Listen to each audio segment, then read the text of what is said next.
Shalom saudara yang terkasih dalam Tuhan. Hari ini kita kembali merenungkan firman Tuhan dengan tema hidup yang berbuah, hidup dalam pertobatan.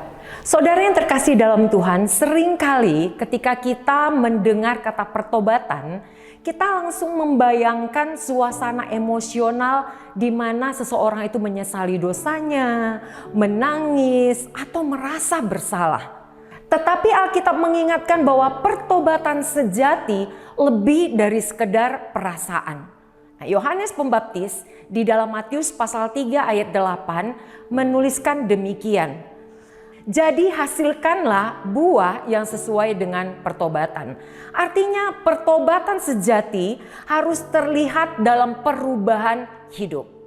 Nah, buah pertobatan itu nyata, bukan hanya kata-kata. Orang yang bertobat tidak lagi berjalan di jalan yang lama.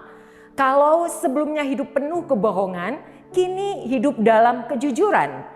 Kalau dulu hanya penuh dengan kepahitan hatinya, kini belajar untuk mengampuni. Kalau sebelumnya egois, kini belajar untuk mengasihi dan berbagi.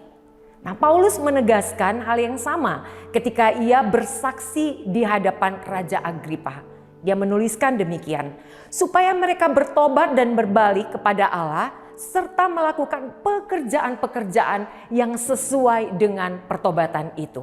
Jadi pertobatan yang sejati akan selalu menghasilkan pekerjaan-pekerjaan baru di mana itu semua memuliakan Allah. Namun kita juga perlu jujur saudara untuk mengakui bahwa kita tidak mampu berbuah dengan kekuatan sendiri. Yesus berkata, barang siapa tinggal di dalam aku dan aku di dalam dia, ia berbuah banyak. Sebab di luar aku kamu tidak dapat berbuat apa-apa. Inilah kunci pertobatan yang sejati. Bukan sekedar usaha moral, bukan sekedar perasaan yang berduka, melainkan hidup yang melekat pada Kristus. Seperti ranting yang tidak bisa menghasilkan buah tanpa dia terhubung dengan pokok anggur. Demikian juga kita tidak akan bisa menghasilkan buah pertobatan tanpa kita terus terhubung atau tinggal di dalam kasih dan anugerah Yesus Kristus. Saudaraku, hidup berbuah berarti hidup yang berubah.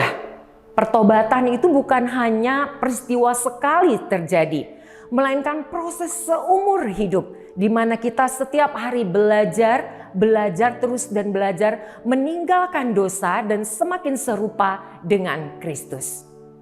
Saudara, dunia di sekitar kita tidak hanya mendengar pengakuan iman kita, tetapi juga melihat buah yang nyata dari pertobatan kita. Dari buahnya lah satu pokok bisa dikenal. Jika kita mengalami pertobatan sejati, maka hidup kita pun menghasilkan buah yang sejati. Mari saudara, kita coba merenungkan. Apakah hidup kita sudah menunjukkan buah pertobatan? Apakah orang lain bisa melihat dengan nyata buah pertobatan kita seperti kasih, kejujuran, pengampunan dan lain sebagainya? Agar hidup kita berbuah sebagai hasil dari pertobatan, mari kita datang kepada Kristus setiap hari. Tinggal di dalam Dia dan biarkan Roh Kudus terus menggerakkan hati kita, terus bekerja secara bebas di dalam hati kita, sehingga hidup kita benar-benar berbuah untuk kemuliaan bagi Tuhan. Tuhan Yesus memberkati.